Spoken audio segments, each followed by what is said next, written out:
Hi and welcome to Lab8. In this lab we are going to design some clocked sequential circuits. Okay. So in the theory lectures we have already seen what is a finite state machine and how to design Moore type and Mealy type finite state machines and what is the difference. So this is a lab, this is going to take you through some examples, some design examples. So let's get started. So we are going to see a sequence detector in this lab. Okay. A sequence detector is a circuit that detects a particular sequence at its input. We are going to see its Moore type design and Mealy type design, and then we are going to see how we can describe finite state machines more succinctly using a process block in VHDL. So let's start. So here is the problem statement. Suppose you have a circuit with a switch that you can set to either 0 or 1. Let's call it switch A. And you have a push button B. So the button value, the value entered is 1 when the button is pressed and 0 otherwise. And what we are going to do is we are going to use this switch and this button to sort of enter input values into this circuit. So we set the value of A, let's say it is 1, A is 1. And then we push the button B to give a pulse. So this serves as a rising clock edge on which the value of A is sampled. So the button B kind of serves like a clock input in this circuit. Okay. So now if you want to, so this is entering a 1. So now if you want to enter a 0, we set the value of A to 0, then press the button again.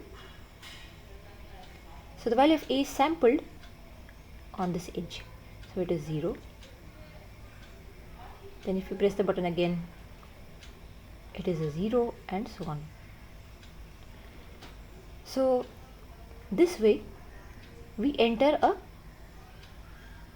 sequence or a series of values using a single input A, okay, and a button B that serves like a clock input. So suppose this is a sequence. Okay, note that this circuit also has like a asynchronous reset. When this button is pressed, the circuit is reset.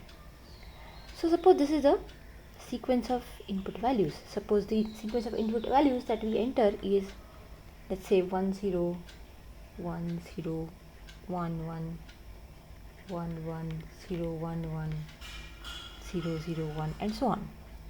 Okay. Now here is a circuit that detects the sequence 1 0 1 1 at the input. So if this is the first bit that was entered, so this is the time is going ahead in this direction. So if this is the first bit that was entered, as soon as the receiver enters 1011 and receives the last bit 1011, the last one, the output is asserted. Okay, it stays asserted for one clock cycle and then it goes low after the next input bit. So let's see. So suppose this is Y. Okay. So here is the sequence 1011. So as soon as this last one is received, Y will be asserted. Okay. Now here is another instance of that sequence. So it will go high again and so on. Okay. So notice if you have a sequence like this 1 0 1 1 0 1 1 0 0, then here is one sequence and here is another sequence. So there can be overlap. Such overlaps are allowed. Okay. So here the output will be asserted at this one, after this one, and it will be asserted again after this one, because as long as the last 4 bits are 1 0 1 1, then that's a valid sequence that is detected and the output Y is asserted. So this is what we want to build. Okay. So this circuit has inputs which is switch A. It has a clock input B. We will call it clock. Okay. It has a asynchronous reset. That means as soon as this reset is asserted, the system immediately goes into the reset state irrespective of the clock. It's not synchronous with the clock. And it has a single output Y. which is asserted only when the sequence is detected after reset, right? So this is the problem statement. This is what we want to build.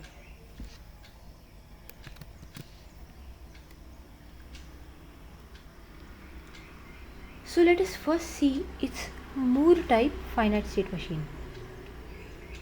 If you recall, in a Moore type architecture, the output is only a function of the current state and it's not a function of the input.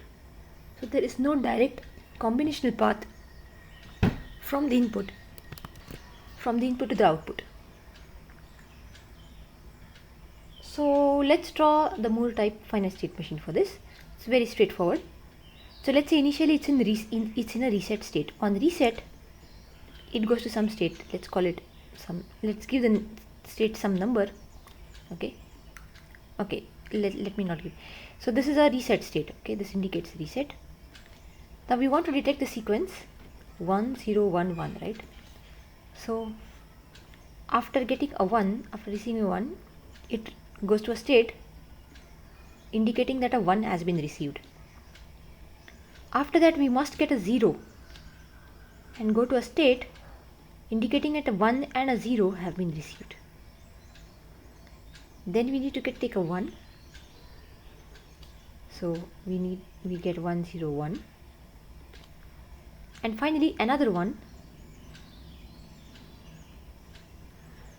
will take us to a state that indicates sequence received so far is 1 0 1 1, right? And when we are in this state, the output should be asserted. So in this state, the output should be 1. I am indicating the output in blue color. Okay, whereas in all the other states, the output should be 0.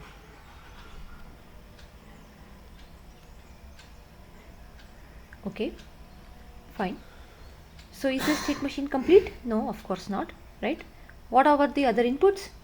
So let's see. If you are in the reset state, so first of all, let me number these states. Okay, so I'm going to number these states as 1. Okay, let me start from 0. So this state is called 0. This is 1, 2, 3, and 4. Okay, so from any of these states, if the asynchronous reset is asserted, we go into the reset state. That's fine. Now if we receive a 0 on the input A, on the clock edge, so on the clock edge, if we receive A is equal to 0, then what do? We go back to the same state. So on a 0 we go back to the same state, but on a 1 we progress. Now here we want to look out for a 0, but if we get a 1, if we get a 1 0 1 followed by a 1, okay, what do? Shall we go back to the reset state? No, this 1 can be the beginning of a sequence, right? So we shall consider this 1 as if 1 was received. A 1 is received, and remember that. So on a 1 we go back to the same state. Okay, so far in this state it means that a 1 was received.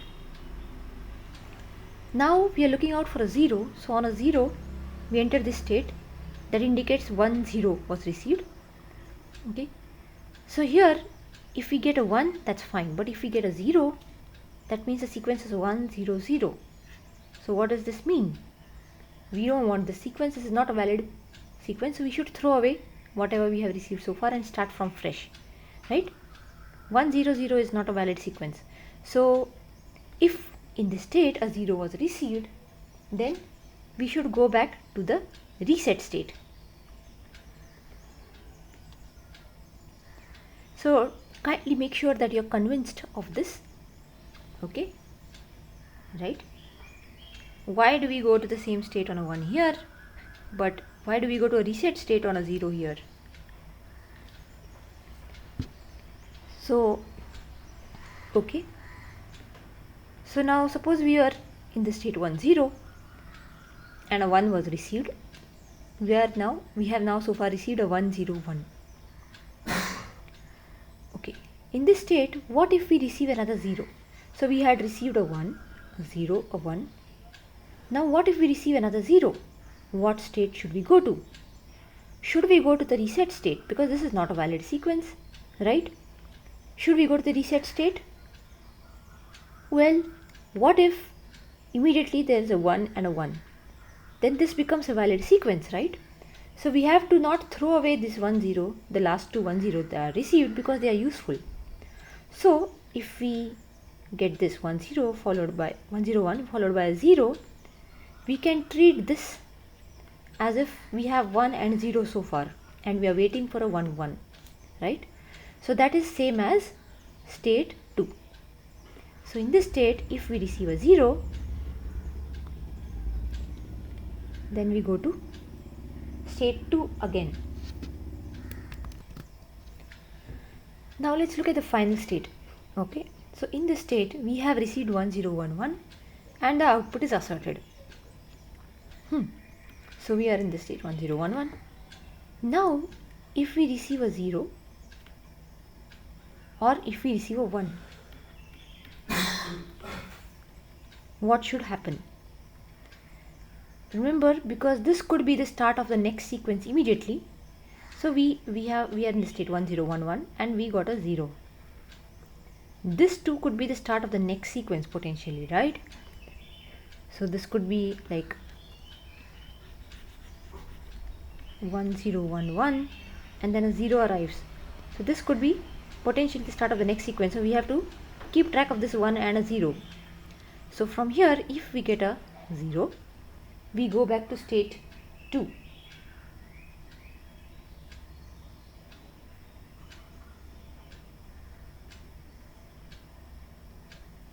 Okay.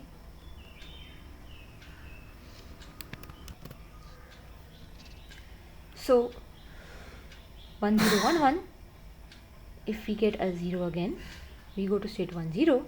But if we have 1 0 1 1 and if we get a 1 again, well, we just like 1, because 1 1 doesn't start a valid sequence. So 1 0 1 1, so this goes to state 1. So from here, if we get a 0, we go to this state. But if we get a 1, we go to this state.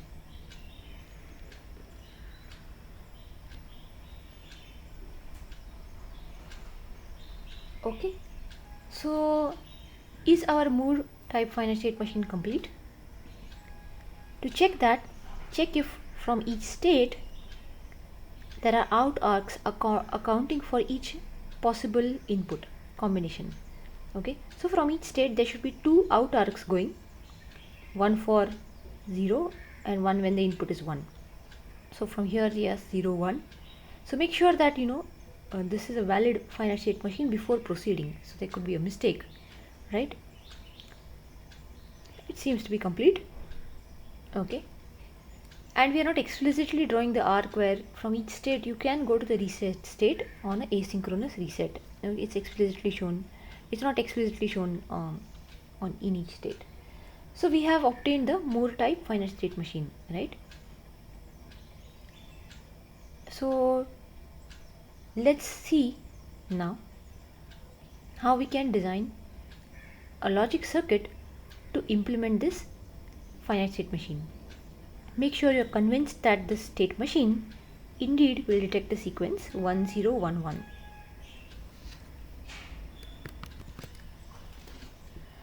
So here is what the Moore type FSM looks like. Okay, and I have checked that it is complete. So now let us build the circuit. We already know what are the inputs, the outputs. What we have not decided yet is how do we encode the state. Okay, how do we remember the state? What is the state encoding? So as per the state machine, there are 5 states, right? State 0, 1, 2, 3 and 4. There are these 5 states. So how do we encode the state? Let's start with the obvious one. Let's encode each state using a binary, let's say binary number. So there are 5 states, so I need at least 3 flip-flops, right? Because how do you express 5 unique values? You need at least 3 bits. 2 won't do, because with 2 bits you can just express 4 values, so you need 3 bits. So and some will be unused. So state 0, let's say, is 0 0 0. State 1 is this 1, state 2, state 3, and state 4. Okay, and the others are sort of going to make our don't care condition in our design, so they are not going to be used. Okay, it's a invalid state. Any other value for the encoding, for example 1 0 1, is a invalid state. It's never going to occur, that's what we assume. So the other values are never going to occur in our circuit. We'll design the circuit in such a way that after reset this other condition never occurs, so that we can simplify our circuit design. Okay, so let us build the state table, state transition table. So here's the value of the input. Now we need 3 flip-flops. Let's call them Q2, Q1 and Q0. So here is the value of the input and Q2, Q1 and Q0, the current state and the input, and the output and the next state depends on these, right? So here is, this is at time t, so at time t plus 1 we will have Q2, Q1 and Q0, and the output y, which is a function of the state only, these values. So let's write down all possible combinations. Okay,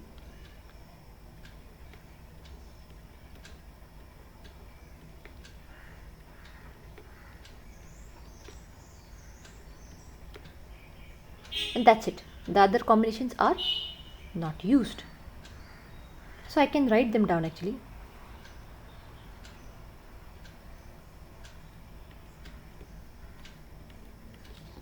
Just for clarity. And then the next is a set where, so this is all for a equal to 0, and next is where a is 1. So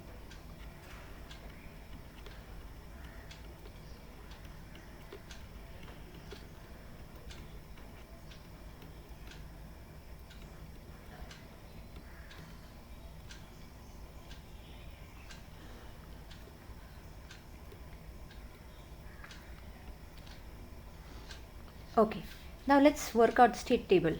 Okay, so let's see, if the state is all 0, if the state is 0 and the input is 0, we stay in the same state. So this is 0 as per the FSM. If the state is 1 and we receive the input 0, we go to the next state, we go to state 2, right?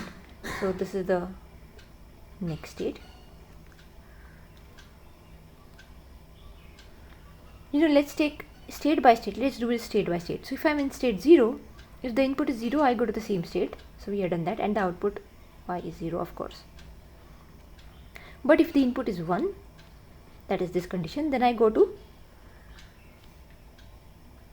the next state, which is 0 0 1.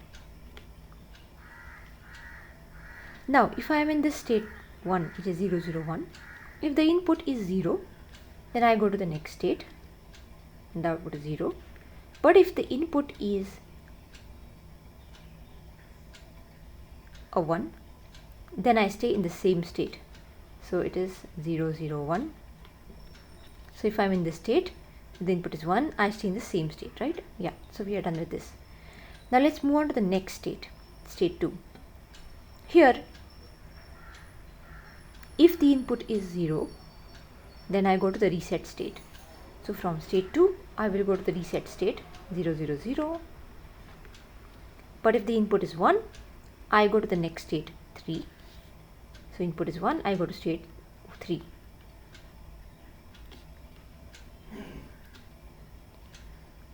Now let's take state 3. If the input is 0, okay, I go to state 2. But if the input is 1, then I go to the next state 1 0 0. And finally the last state 100, that's 4, state 4. If the input is 0, I go to state 2.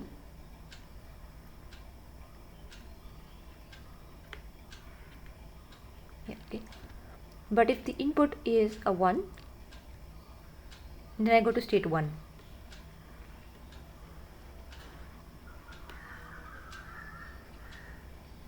Okay, so are we done? We are done. Okay, because these are all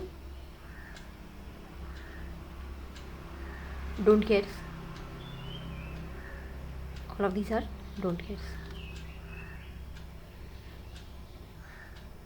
Don't care condition. Okay.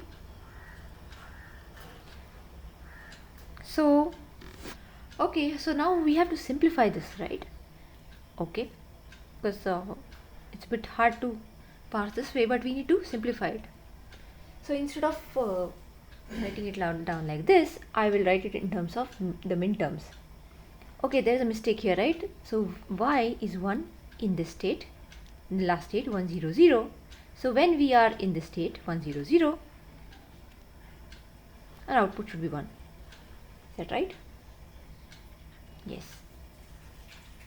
So when we are in state 100, this last state, the output should be 1.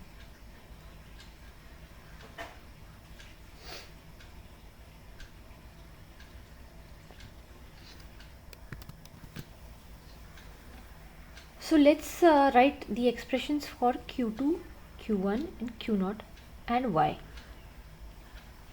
Okay. So the obvious one is Y. Y only depends on the state. So it is Q2 and Q1 bar tick and Q0 tick. So Q2 and not Q1 and not Q0, right? That's obvious from here because it's only one in state 100. Okay, so what about Q2? Q2 is the sum of the minterms. There's only one here. This is 11. So this is 101. So this is the minterm 11, right? Okay. So it is just one here in this whole column for Q2. What about Q1? It has 1, 2, 3, 4, 5, 6, 7. It has 7 minterms. Let's list them down.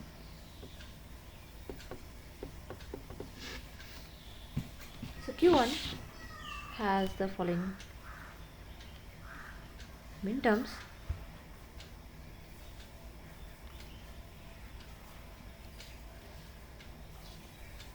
1, 3, 4.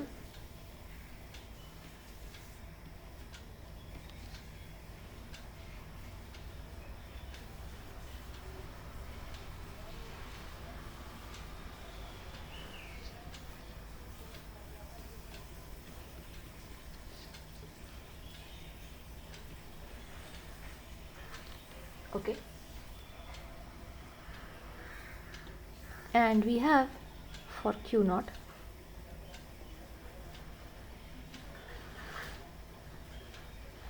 oh right, that's a mistake. That's a mistake because the columns are not nicely aligned, right? So we are going to see this and this. It doesn't have 7, it has just 1, 2, 3, 4 minterms. Okay, so let's see. So yeah, don't make this error. Okay, yeah, so the sum of the minterms. So we have 0, 1, 3, 4,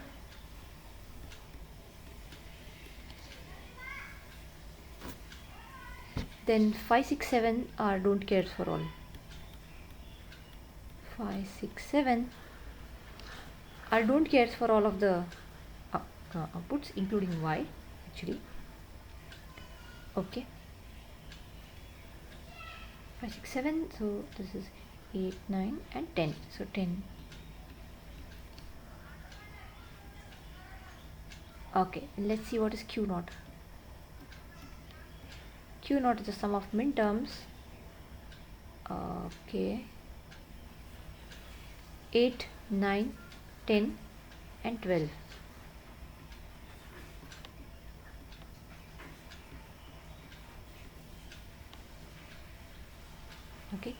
and 5, 6 and 7, and so 13, 14 and 15 are don't cares for all of them. So these are don't cares, these are don't cares, right? So we have this expression.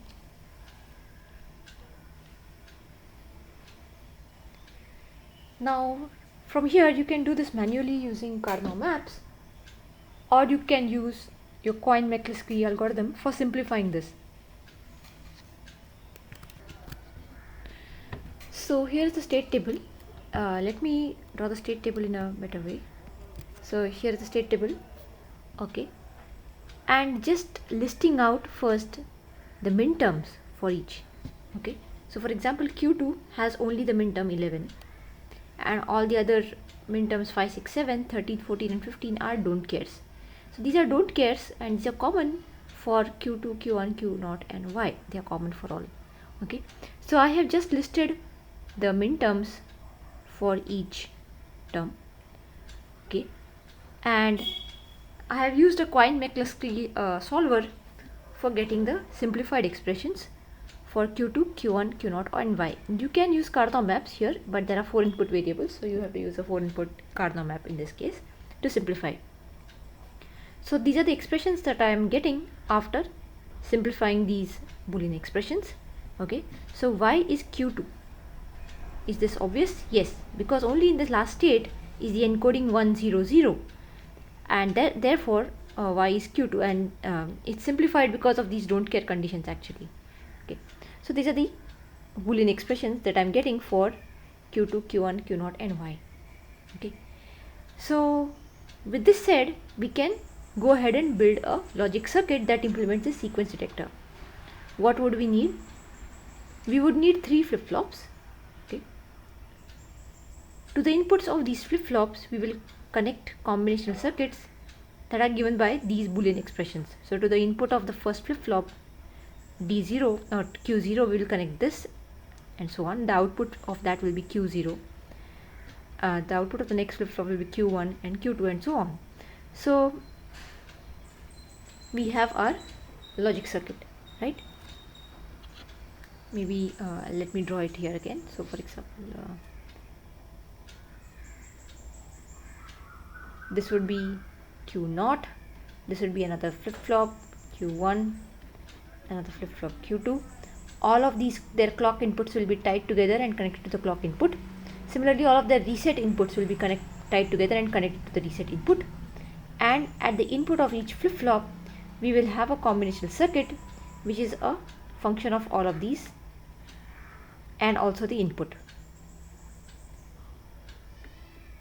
A. So this is what the combinational circuit will look like. And finally, the output Y is also a function of the state variables. So Q0, Q1 and Q2 together with some combinational logic should give Y. But in this case, we know that Y is just equal to Q2.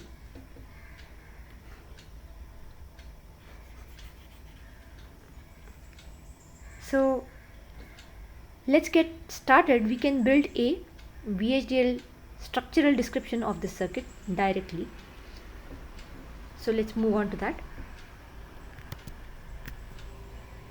So I'm showing you the code directly on EDL Playground. Okay, so this is the code. And let's look at the sequence detector. So this is entity sequence detector. It has ports A, clock, R and the output Y. Okay. We declare the component D flip-flop here, assuming the D flip-flop description is the same as in the last lab. Okay, we have the component declaration. We have 2 signals Q and D and corresponding to the 3 flip-flops. And here we connect the 3 flip-flops. Okay. The input of each flip-flop is called D and the output is called Q. So flip-flop 2, for example, has input D2 and output Q2. And now I'll specify what is D2. So D2 is A and Q1 and Q0 or Q2 and Q0. So this, for example, adheres exactly to the description that the Boolean expressions that we derived for each of the inputs of the flip-flop. Okay. So that's it. This is it. Let's see whether this behaves in the way that we want it to. So let me just show you the test bench for this. In the test bench, we first declare the component for the sequence detector. Okay, we create signals, one for the input, clock, reset and Y. Okay, so initially we assert reset. We create a square waveform on clock by saying clock is not clock after 5 nanoseconds. And here we create some input pattern on a signal called A0. Okay, and then what we will do is we will have the input to be a slightly shifted version of A0. Why is that? Because we want the value of the input A to be valid on the clock edge when the clock edge arrives. We do not want the input and the clock edge to happen simultaneously. Okay, so what I'm doing is I'm designing a waveform on A0, some input A0, and I'm assigning it to A with a little time shift, so that exactly on the clock edge after 3 nanoseconds then this value will change. Okay, so A0 is synchronized with clock, but A is a slightly shifted version of A0. So I'm assigning some pattern. So initially it's 0 1 1 0 1 0 1 0 1 1. So here you can see a 1 0 1 1 occurring. So here we expect at about 90 nanoseconds or after, so 1 0 1 1, right? So after these 90 nanoseconds, whenever the clock edge arrives, we expect the output to go high. So after 90 nanoseconds, wherever the clock edge arrives, then we have, do we have 1011 here? Yes, we have another sequence of 1011 here. So after 160 nanoseconds, if the clock edge happens, that's when the output should be asserted, and so on. So this is what I expect in this. So let me run the simulation and see.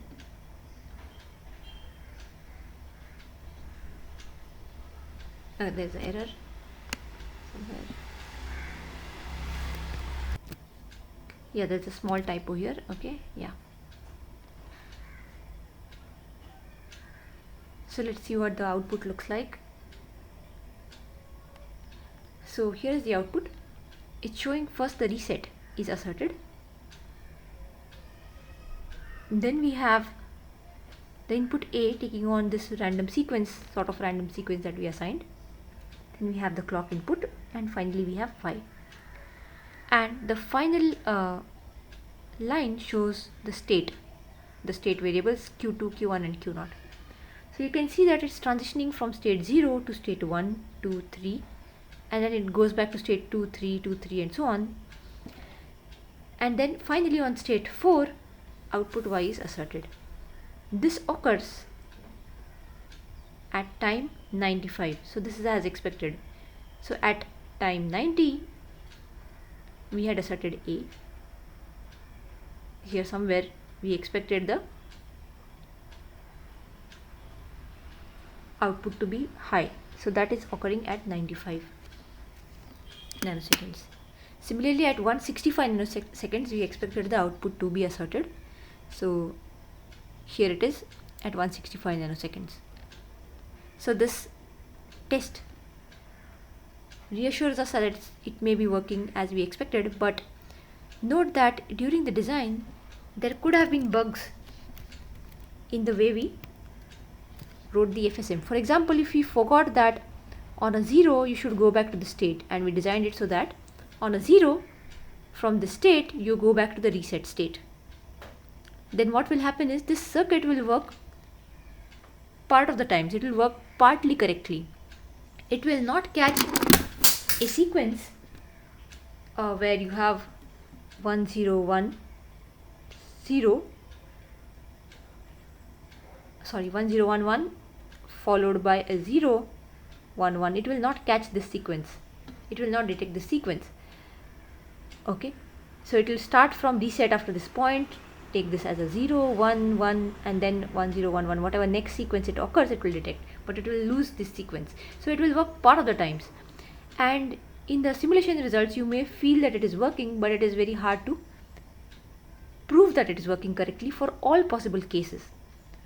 So thorough validation is very important, okay, and verification is also important. These two things are different, but we'll see that in an advanced course.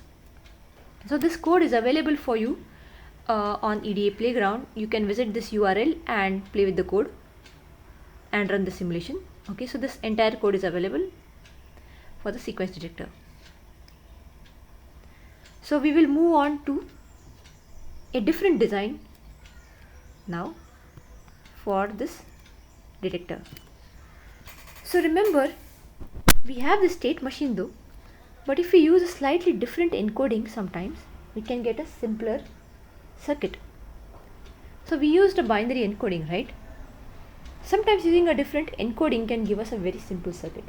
Okay, so here is a simple circuit that you can arrive at for the sequence detector without using any Boolean simplification. Okay, what we have is we have a shift register.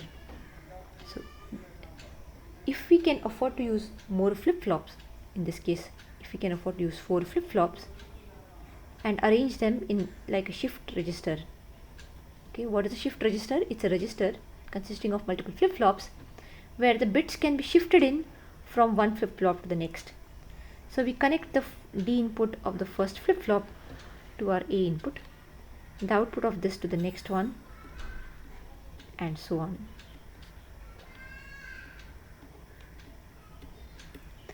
Okay, let us assume that all of the reset inputs are tied together to a single reset. Okay, so let's assume that this is done, and also let us assume that all of their clock inputs are tied together to the same clock. Okay, let's draw this.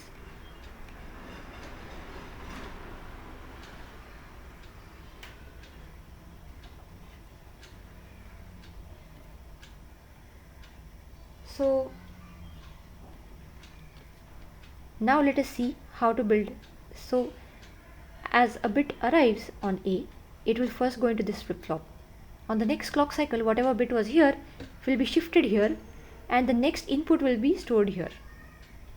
So initially if this was a 1, then on the next clock cycle this 1 will go here, and the next 0 will goes here.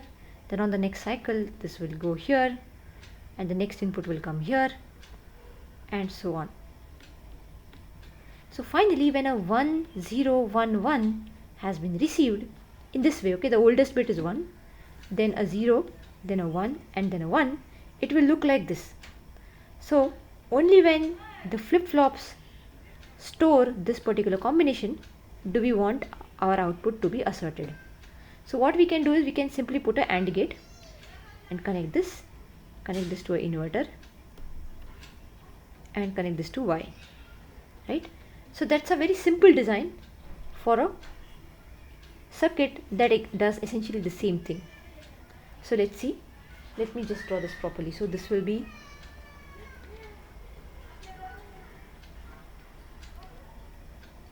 this is Q0,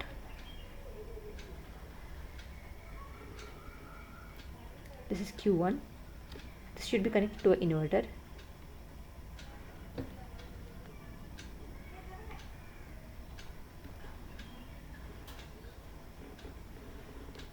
then Q2,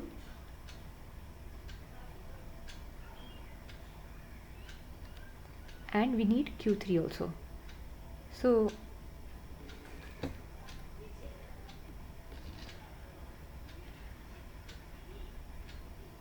and if we connect all of them to a 4 input AND gate and call this Y, this is it. That's our circuit that does the same, essentially the same. So why would it work? Okay.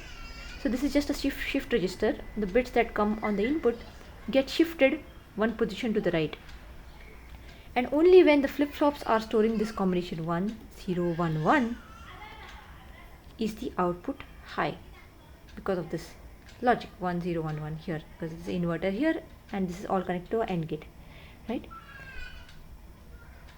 So here is a simple circuit that implements the same thing. So why did we get a simpler circuit? Because we were willing to use more flip-flops in this particular case. So sometimes using a different state encoding can give us a simpler design.